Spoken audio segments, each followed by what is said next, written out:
ಅನಿರ್ದಿಷ್ಟ ಧರಣಿ ಗುಡಾರದೊಳಗೆ ಯುಗಾದಿ ಆಚರಿಸಿ ಹೋಳಿಗೆ ಊಟ ಸವಿದ ರೈತರು. ನಮ್ಮ ಭೂಮಿ ನಮಗೆ ಬಿಟ್ಕೊಡೋವರೆಗೂ ಇಲ್ಲೇ ಯುಗಾದಿ, ಇಲ್ಲೇ ವರ್ಷದಡಕು. ಭಕ್ತರಹಳ್ಳಿ ಬೈರೇಗೌಡ. ಜಂಗಮಕೋಟೆ ಹೋಬಳಿಯಿಂದ ಕೆಐಎಡಿಬಿಯನ್ನ ತೊಲಗಿಸುವವರೆಗೂ ನಮ್ಮ ಹೋರಾಟ ನಿಲ್ಲದು. ಭಾರತೀಯ ಹಿಂದೂ ಸಂಪ್ರದಾಯದ ಪ್ರಕಾರ ಯುಗಾದಿ ಹೊಸ ವರ್ಷ ಎಂಬ ಭಾವನೆ ಇದೆ.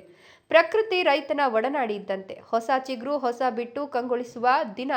ಹಳೆ ದಿನಗಳ ಕಹಿಯಾದ ಅನುಭವ ಹೊಸ ದಿನಗಳಲ್ಲಿ ಸಿಹಿಯಾಗಿ ಮಾರ್ಪಡ್ಲಿ ಎಂಬ ಅರ್ಥದಲ್ಲಿ ಬೇವು ಬೆಲ್ಲ ಸೇವಿಸ್ತೇವೆ. ಆದ್ರೆ ಈ ರೈತರಿಗೆ ಮಾತ್ರ ಬೇವು ಇಲ್ಲ, ಬೆಲ್ಲನೂ ಬೇಡ, ನಮ್ಗೆಲ್ಲ ಡಿಸಿ ಆಫೀಸ್ ಮುಂದೆನೆ ಅಂತ ತೀರ್ಮಾನ ಮಾಡಿರುವ ಈ ರೈತರು ಪ್ರತಿಭಟನೆಗಾಗಿ ಹೂಡಿರುವ ಡೇರೆ ಕೆಳಗೆ ಯುಗಾದಿ ಹಬ್ಬ ಆಚರಿಸಿ ಜಿಲ್ಲಾಡಳಿತ ಮತ್ತು ಸರ್ಕಾರಕ್ಕೆ ಬಿಸಿ ಮುಟ್ಟಿಸಿದ್ರು.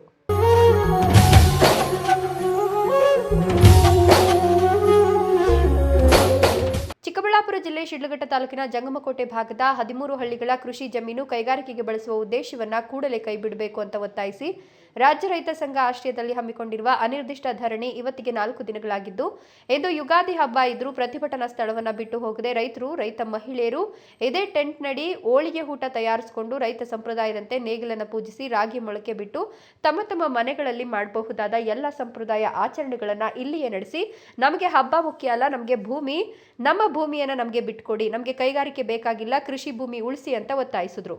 ರಾಜ್ಯ ರೈತ ಸಂಘದ ಕಾರ್ಯಾಧ್ಯಕ್ಷ ಭಕ್ತರಹಳ್ಳಿ ಬೈರೇಗೌಡ ಮಾತನಾಡಿ, ಸುಮಾರು 2800 ಎಕರೆ ಜಮೀನು ರೈತರ ಕೈಗಾರಿಕೆಗಳ ಬಳಕೆಗೆ ವಶಪಡಿಸಿಕೊಳ್ಳುವುದನ್ನು ಸಂಪೂರ್ಣ ಕೈ ಬಿಡೋವರೆಗೂ ನಮ್ಮ ಹೋರಾಟ ನಿಲ್ಲದು.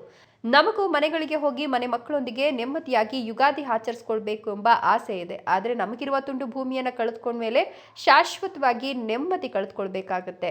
ಅದಕ್ಕಾಗಿ ಹೋರಾಟಗಾರರಿಗೆ ಯುಗಾದಿಯು ಇಲ್ಲೇ ನಡೆಯುತ್ತೆ, ನಾಳೆ ನಡೆಯೋ ಹೊಸದಡಕು ಕೂಡ ಇಲ್ಲೇ ನಡೆಯುತ್ತೆ. ಡಿಸಿ ಕಚೇರಿ ಮುಂದೆಯೇ ಮಾಂಸಾಹಾರ ತಯಾರಿಸಿ ಇಲ್ಲಿಯೇ ಊಟ ಮಾಡಿ ಧರಣಿ ಮುಂದುವರಿಸ್ತೇವೆ ಅಂತ ಹೇಳಿದ್ರು. ಏನಿವತ್ತು ರೈತರನ್ನ ಬೀದಿಗೆ ಬಿಟ್ಟಂತ ಈ ಸರ್ಕಾರದ ಕೆಟ್ಟ ನಡೆಯನ್ನು ಖಂಡಿಸಿ ಈಗಾಗಲೇ 4 ದಿನಗಳ ಹಿಂದೂ ಕೂಡ ಹೋರಾಟವನ್ನು ಮುಂದುವರಿಸಿದ್ವಿ. ಇವತ್ತು ವಿಶೇಷವಾಗಿ ರಾಜ್ಯದಲ್ಲಿ ಮತ್ತು ರಾಷ್ಟ್ರದಲ್ಲಿ ಒಂದು ಹೊಸ ವರ್ಷ ಆಚರಣೆ ಮಾಡಬೇಕಾದಂಥ ಹಬ್ಬ ಹಳ್ಳಿಗಳಲ್ಲಿ ನಾವು ಮಾಡಬೇಕಾಗಿದೆ.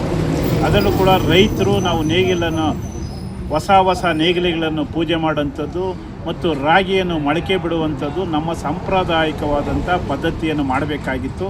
ಆದರೆ ದುರಾದೃಷ್ಟವಶಾತ್ ಇವತ್ತು ನಾವು ಮನೆಗಳಲ್ಲಿ ಮಾಡಲಿಕ್ಕೆ ಆಗಿಲ್ಲ. ಕಾರಣ ನಮ್ಮ ಭೂಮಿಯನ್ನು ಅವರು ಏಕಾಏಕಿ ಕಿತ್ಕೊಳ್ಳೋಕ್ಕೆ ಬಂದಿರೋದ್ರಿಂದ ನಾವು ಖಂಡಿಸಿ ಇವತ್ತು ಹೋರಾಟವನ್ನು ಮುಂದುವರಿಸಿದೆ. ಅದು ಕೂಡ ಸಾಂಪ್ರದಾಯಿಕವಾಗಿ ಏನಿತ್ತು ಆ ಪೂಜೆಯನ್ನು ಇವತ್ತು ನಾವು ಹೋರಾಟದ ಅನಿಷ್ಟ ಧರಣಿಯ ಜಾಗದಲ್ಲಿ ಇವತ್ತು ನೇಗಿಲ ಪೂಜೆಯನ್ನು ಮಾಡುವ ಮುಖಾಂತರ ಮತ್ತು ರಾಗಿಯ ಮೊಳಕೆಯನ್ನು ಬಿಡುವ ಮುಖಾಂತರ ಮತ್ತು ವಿಶೇಷವಾಗಿ ನಾವು ಸ್ವೀಟ್ ಅಂದರೆ ನಮ್ಮ ಹೋಳಿಗೆಯನ್ನು ಮಾಡಿ ಎಲ್ಲರೂ ಕೂಡ ಹಂಚಿ ತಿನ್ನುವಂಥ ಕೆಲಸ ಇವತ್ತು ಜಿಲ್ಲಾಧಿಕಾರಿಗಳ ಕಚೇರಿ ಮುಂದೆ ನಾವು ಮಾಡ್ತಾಯಿದ್ದೀವಿ. ಪ್ರಶ್ನೆನೇ ಇಲ್ಲ. ಏನು ಸಾಂಪ್ರದಾಯಿಕವಾಗಿ ನಾವು ನೇಗಿಲನ್ನು ಇಲ್ಲೇ ಪೂಜೆ ಮಾಡಿದ್ದು ಅದೇ ರೀತಿಯಲ್ಲಿ ನಾವೇ ನಮ್ಮ ಕುಲಕಸುಬು ಏನೇನು ಬಂದಿದ್ದಾರೆ, ನಮ್ಮ ನಾಡ ಕಸುಬು ಅಂತೇಳಿ ಬಂದೈತೆ ಹೊಸತಡಿಕೆ, ನಾವು ಇಲ್ಲೇ ಎಲ್ಲರಿಗೂ ಕೂಡ ಊಟವನ್ನು ಹಾಕಿ ನಾವೇ ನಮ್ಮ ರೈತರೇ ಬಡಿಸಿ ಎಲ್ಲರಿಗೂ ಕೂಡ ಬಡಿಸುವಂಥ ಕೆಲಸವನ್ನು ನಾಳೆ ಮಾಡ್ತಾಯಿದ್ದೆ. ಇಲ್ಲೇ ಏನು ನಮ್ಮ ಹಳ್ಳಿಗಳಲ್ಲಿ ಏನು ಮಾಡಬೇಕಾಗಿತ್ತೋ ಆ ಕೆಲಸವನ್ನು ಇಲ್ಲಿ ನಾವು ಸ್ಟೇಜ್ ಮುಂಭಾಗದಲ್ಲೇ ಇಲ್ಲೇ ಮಟನನ್ನು ತಂದು ಒಲೆಯಲ್ಲಿ ಹಂಚಿ ರಾಗಿ ಮುದ್ದೆ ಮಾಡಿ ಅನ್ನ ಸಾಂಬಾರು ಮಾಡಿ ಎಲ್ಲರಿಗೂ ಬಂದಂಥ ಎಲ್ಲರಿಗೂ ಕೂಡ ಊಟವನ್ನು ಬಡಿಸುವಂಥ ಕೆಲಸ ನಾವು ಮಾಡ್ತೇವೆ.